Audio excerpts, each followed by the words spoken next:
Alright, it's player ban! Chapter 4. The Best Policy. Luka paused for a moment, catching his breath. He'd only just met Beck, and somehow he already managed to drag her into this mess. Hopefully he could make it up to her, but finding Rollo was his primary concern. Hey everyone, welcome back to Beacon Pines. Alright, so where did we leave off last time? We met this cool cat named Beck, and two bullies came and splashed some of this, like, I don't know, biohazard goo on her head, and she's growing hair now. And she ran off, so we gotta go find her. Oh, okay. Luka, what the heck are you doing out here? And why did a kid with gray hair just run past us in a panic? Roxy and Fitz looked drained. It was clear they'd spent all day searching.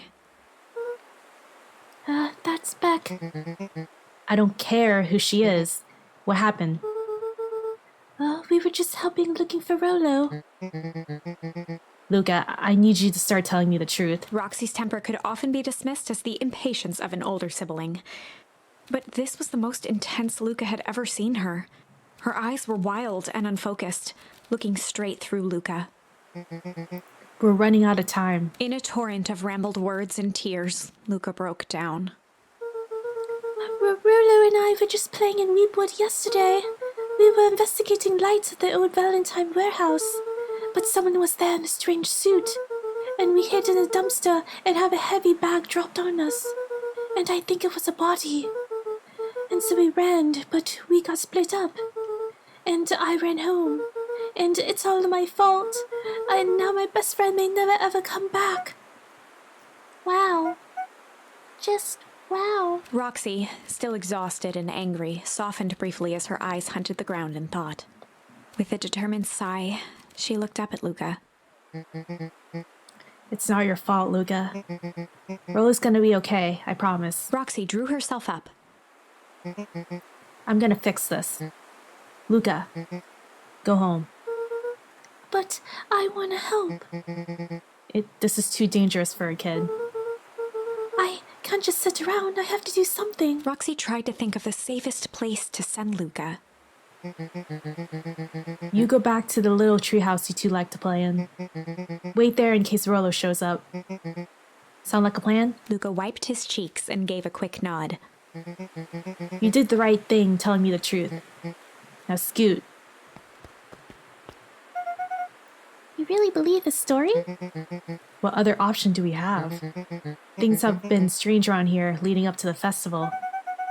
My dad has been acting weird lately. Well, weirder than normal. Looking into the puddle, Roxy rubbed her arms to warm up.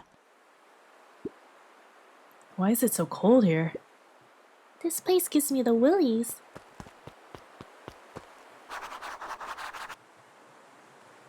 All right. Guess we gotta go to that treehouse. Mr. Nuncreed jumped with a start. Whoa, don't sneak up on an old fella like that. Sorry. Who are you talking to? What? Luka motioned to the phone booth. Oh no, I was just checking because I thought I heard it ring. But the dang thing never does, of course. Yeah, I've never seen anyone use it really. The whole thing's a waste of money if you ask me. Any word from Rollo yet? Not yet. Long time for a boy to lose his way. Rollo knows those words too well to get lost. I suppose you're right. Silly boy's antics have this whole town worried sick. Antics? We all know Rollo likes to play his little pranks. You think this is a prank? What other possible explanation could there be? He's not playing a prank, and he didn't get lost. Someone took him, I know it. How would you know that? And where are these drums come from? Unless... Luka, is there something else that you know? Mr. Nuncreed gently placed one of his substantial hands on Luka's shoulder. Dang it, boy, if there is something you know. Something that could help your friend, you need to tell folks. Luka peered up at Mr. Nuncreed. Kind eyes warmed a stern face. There was a deeper emotion hiding beneath it all. It was subtle, but Luka could sense something eating away at him. Ooh, there was a something. Oh, okay. There was a shame lurking behind those eyes. A deep sadness. If Mr. Nuncreed was that worried about Rollo, maybe he could help.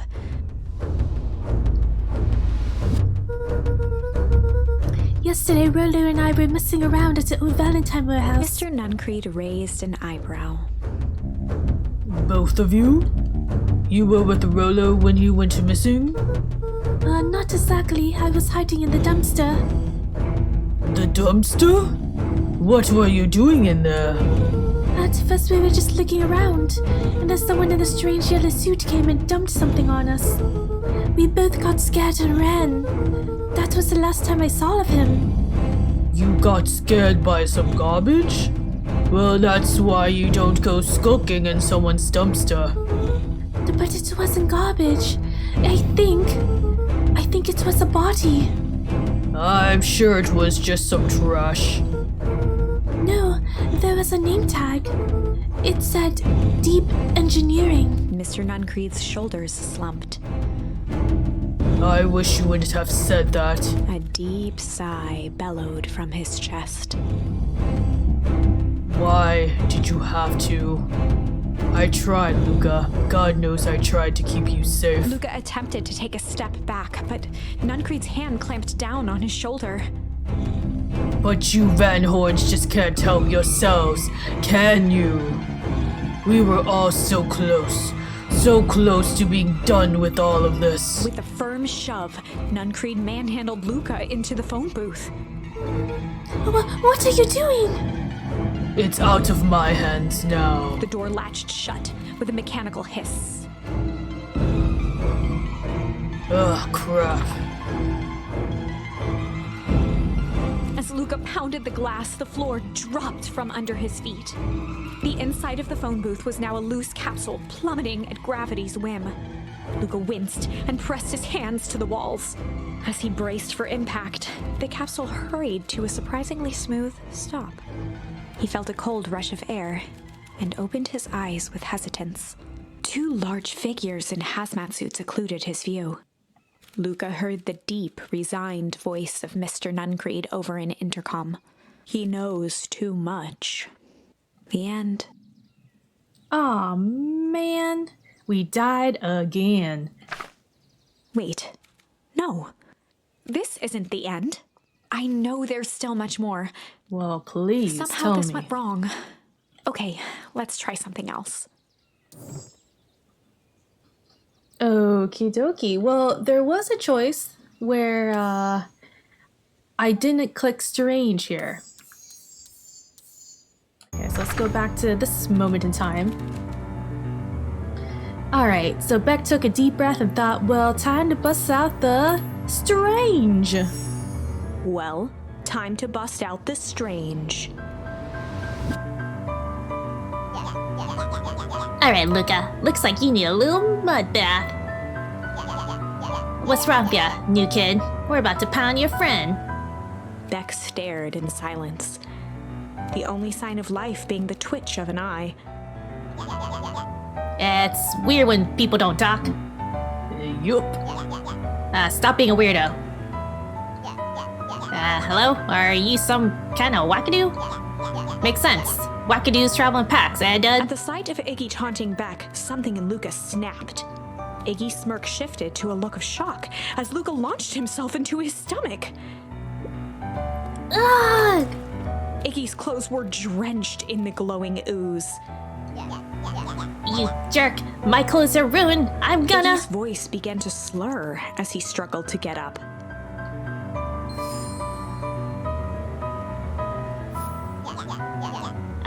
I don't feel so good. Ah! I'm sorry, I just... Oh, crap! Yup. Uh-oh.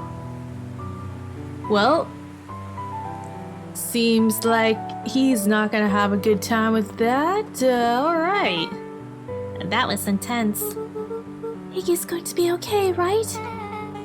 Nothing about this seems okay. The person at the warehouse. This strange ooze and what it did to Iggy. Was Rollo caught up in all of this? We have to find Rollo. You took the words out of my mouth. Alright, so interesting. So if I had chose Tickle, we would have just died. Whoa there, little buddies. You startled me. What in the dickens are you up in this part of town? We were just helping look for Rollo. Oh, you haven't heard the good news? Rollo showed up safe and sound a bit ago. Really? So where was he? It's funny, really. He just got a little turned around in the woods. They can be disorienting, you know. I'm starting to get that impression. Rollo's at his house now, getting some well-deserved rest. Wow, that's a relief. You two should scurry along before you get lost yourselves. Yeah, come on back. I can't wait to introduce you to Rollo. Oh, that reminds me. Luka, your grandmother was looking for you. She was. She was worried sick. You should march straight home. I guess. Beck, your folks might be worried about you too.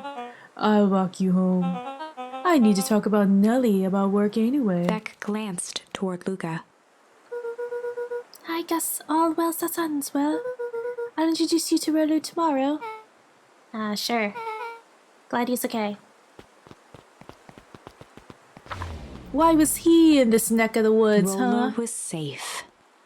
A wave of relief washed over Luka, which was quickly replaced by a sense of dread.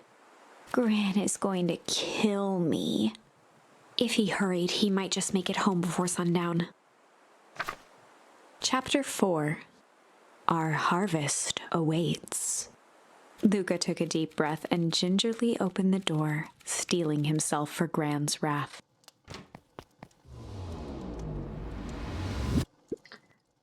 Gran, I'm home. Everything's fine. Gran? Back to this cozy house. Yeah. Anything else that's new, or are we just going straight to looking for Granny? Is she in the kitchen, making some dinner? Gran, I know I wasn't supposed to go anywhere. I was just helping looking for Rollo. Anything in the freezer? Nope. Okay. Outside, perhaps? There's a book on the bench. Did we see this before? I don't remember. Okay, no reading today. Gran, Roxy came over. She was worried about him, so I figured you wouldn't mind if I helped look for him. No worries. We'll go upstairs and see if she's upstairs. It turns out Rollo is safe and sound.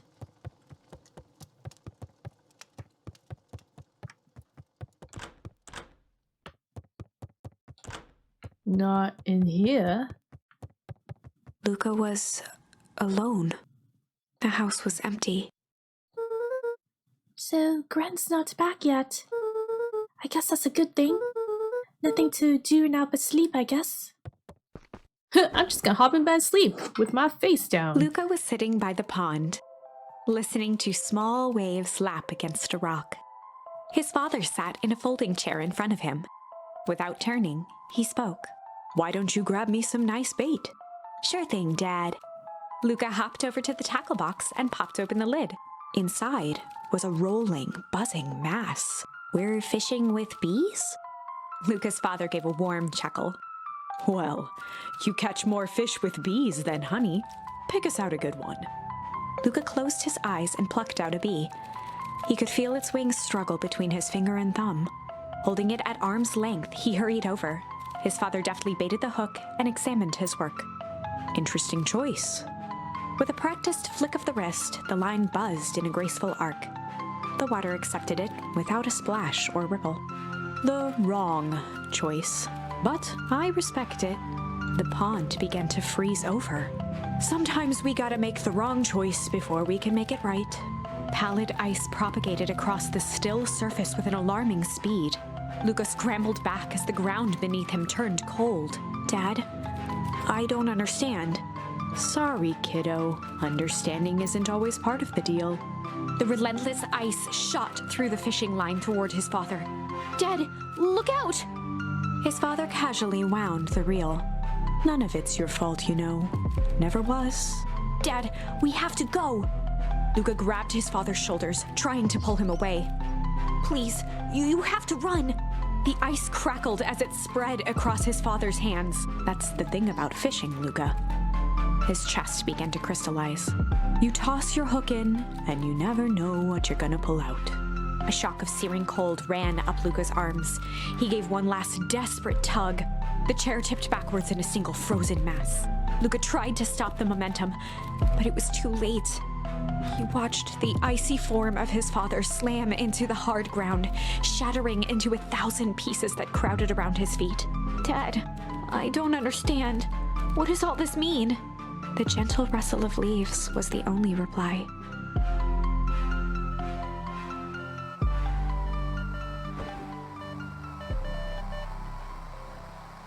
Luka's eyes struggled to focus on the walkie-talkie. Alright, Luka's gonna need some therapy after this. Rolo?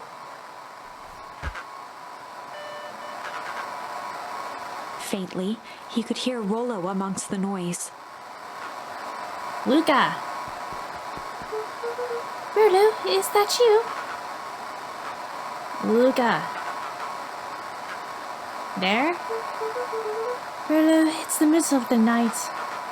Luka, thank God! Listen, I don't know how long this thing will work down here. Down here? Rollo's voice was coming through more clearly now, but some words were still just static. Listen to me. Someone grabbed me yesterday. What? The man in the hazmat suit? It took me to some sort of... I think I'm underground. Underground? Are you okay? Kinda. They seem more interested in... for now, at least. Mr. Kerr said you made it back home safe. Care? No. Trust. He's... Hold on, someone's coming. The signal went silent. Rolo? Rolo, where are you? Luka held still, waiting for a response, his pounding heartbeat marking the passage of time. Okay, I think they're gone. Getting worse. I can barely hear you. Rollo's voice began to fade. Losing signal. Not much time. Mission control. You need to... the warehouse. Or treehouse. The treehouse. With that, the signal died for good. What was he trying to say about the treehouse? What's the treehouse? What's at the treehouse? The antenna! He wants me to use the antenna in the treehouse to get a better signal. Rolo, you're a genius. Luka grabbed the walkie-talkie and sprinted to the treehouse. What about Gran? And what time is it? Is it safe for Luka to be walking around like this? Alright, Luka. It's time to go back. Luka heard a group of footsteps approaching.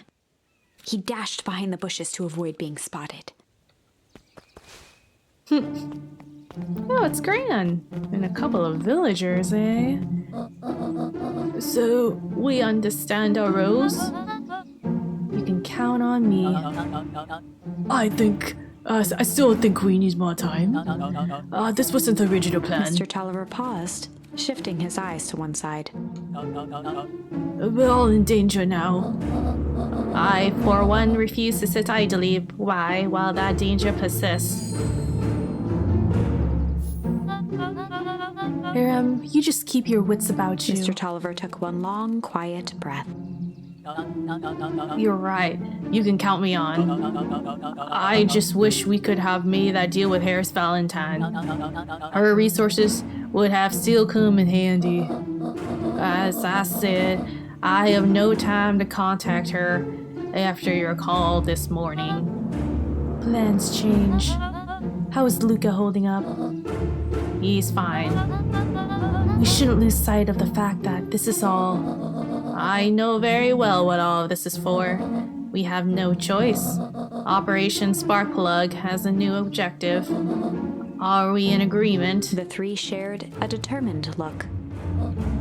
Good. We'll reconvene after the festival. Okay, then.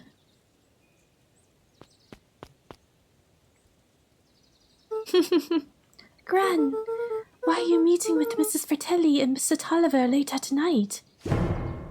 Hey, Luka. Ah! Dawn, you scared me. How long have you been there? Oh, just a few minutes. Earlier today, I saw Mr. Tolliver and your Grant into the diner together. When my shift at the night newsstand was over, they still hadn't left. So I used the greatest tool of any investigative reporter. Time. When they left, I trailed them here. What do you think they're up to? Whatever it is, they seem organized and determined. They mentioned the festival. Yeah, I heard that too. Has your Gran been doing anything different recently? Anything strange? She got a phone call this morning and rushed out the door. A call from Hiram Tolliver, it seems. She was either furious or terrified. Oh, both. Luka, be careful out there. I think they might be in the middle of the scoop of a lifetime. I will. Aren't you coming out? Nah, I'm gonna stake out here for a bit longer. See you, Luka. Goodbye, Dawn. She slowly goes into the bushes. Okay. Oh, it's that, kid. Forgot his name, though. What's going on, guys? I did it. I changed the sign. Splendid. Did anyone see you? I don't believe so. You are right.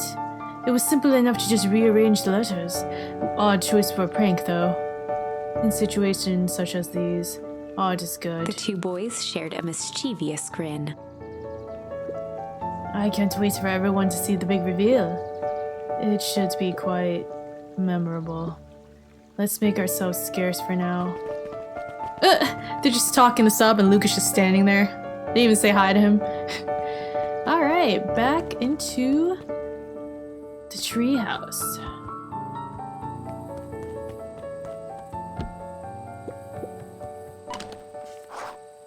Alright.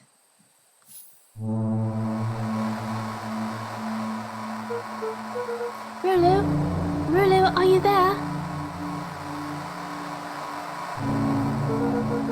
I'm at the treehouse now, Rulu. Mr. Kerr said you were alright. What happened out there? Dang it, Rulu, where are you?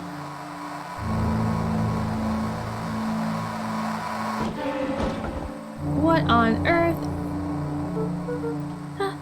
Who's there? Luka could only see a cloaked shape behind the rocket.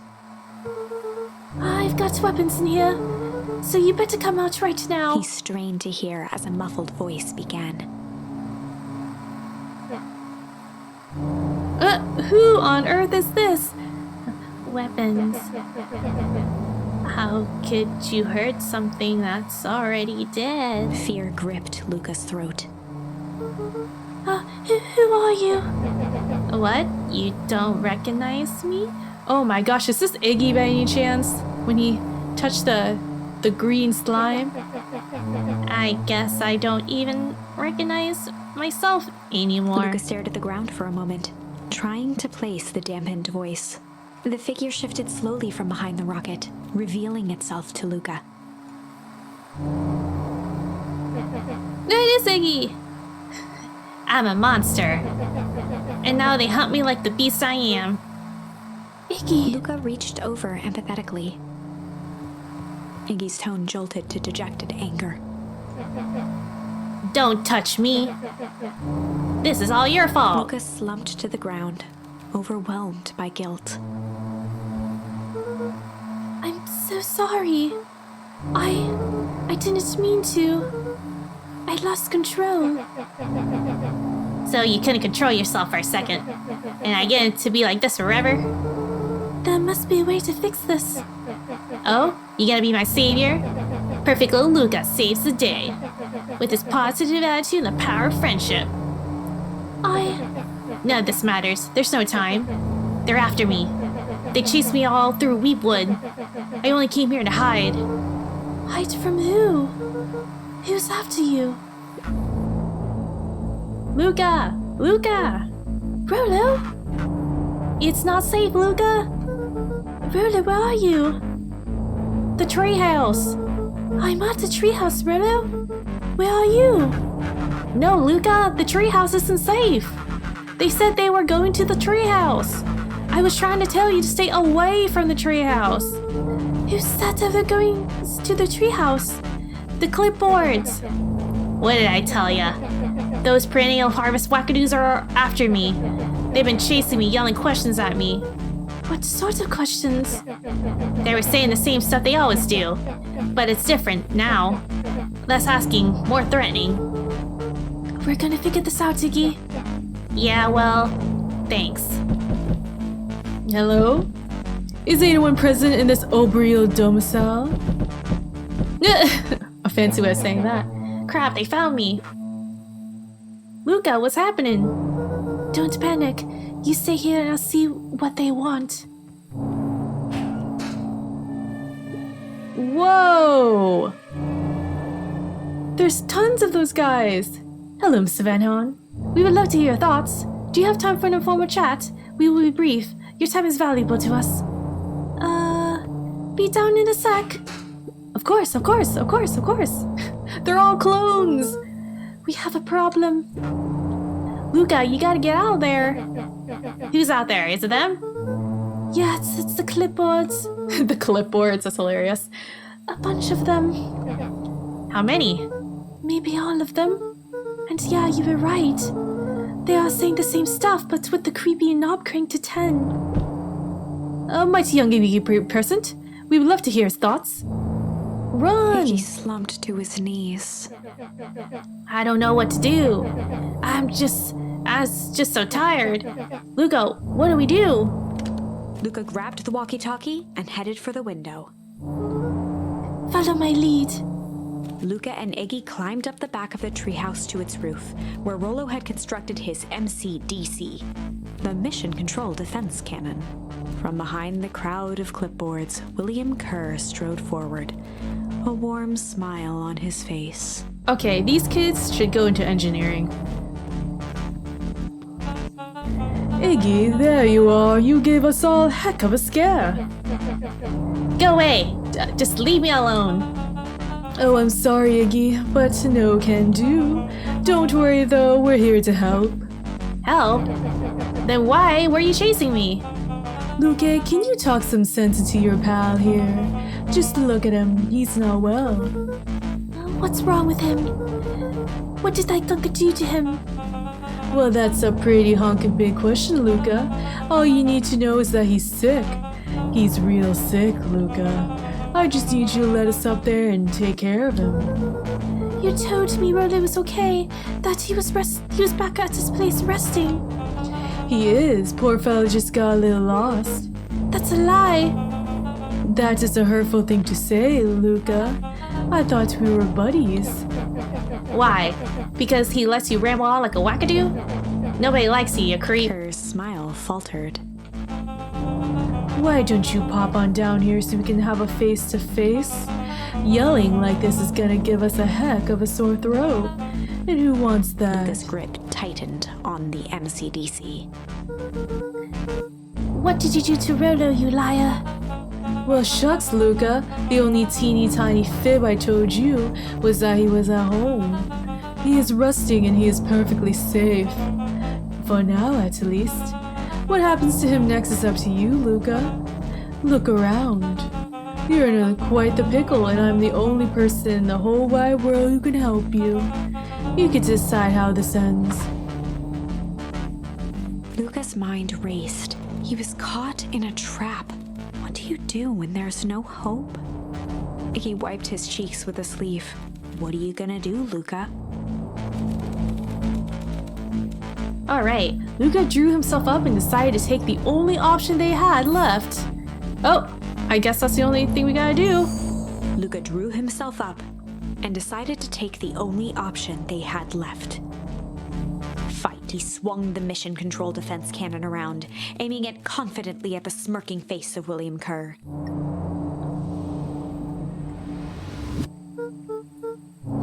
Hey, Mr. Kerr. Luka summoned his most insolent demeanor. Trello sends his regards. Hey, that was uncalled for, more than a little rude, and just plain unsanitary. Luka, I really did think we were good pals. What a shame that's come to this. Kerr turned his back on the two boys. And this. With a nonchalant wave of the hand, he made his exit.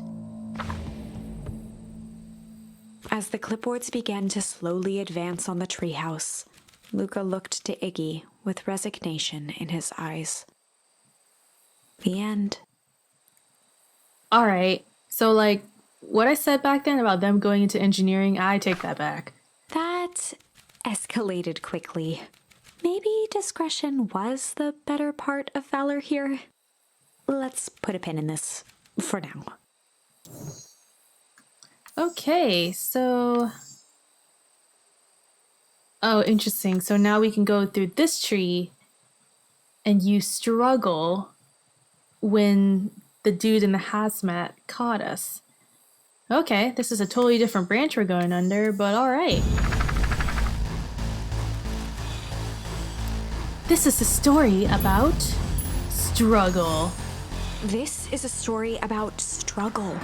Luka could hear a machine humming somewhere nearby. He felt around wildly, searching for something, anything that could help. His hands found a hard object, maybe a tile? He yanked it free, lifting the cold stone.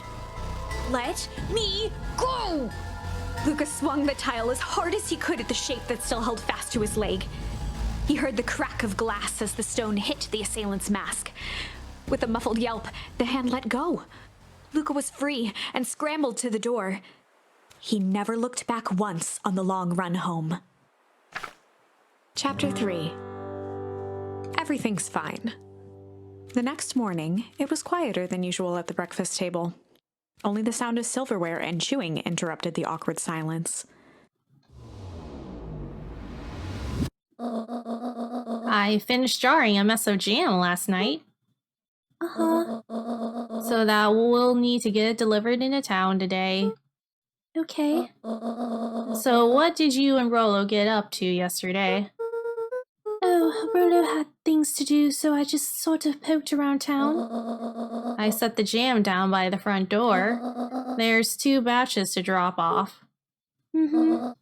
One for Mr. Tolliver at the Bag and Wag.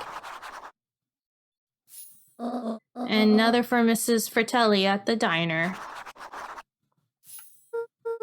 Oh, and Mr. Nuncreed. He said he wanted some more. I suspected as much. Yes, he seems to have taken a particular interest in my, jam. There's some extras in the basket for that enthusiastic gentleman. Just make sure Fratelli and Tolliver get the ones on top. No problem. Off with you now while the day is still young. Okay, so now I guess in this storyline, Rolo's okay. We never splashed the thing on Iggy, and I guess we never met Beck yet.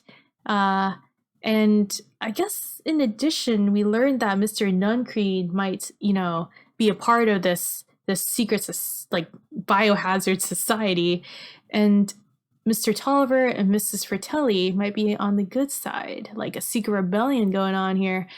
All right, everyone, I think I'm going to stop here for now, but I guess next episode we're going to discover more about what the heck is going on in this town. All right, until next time, see everyone.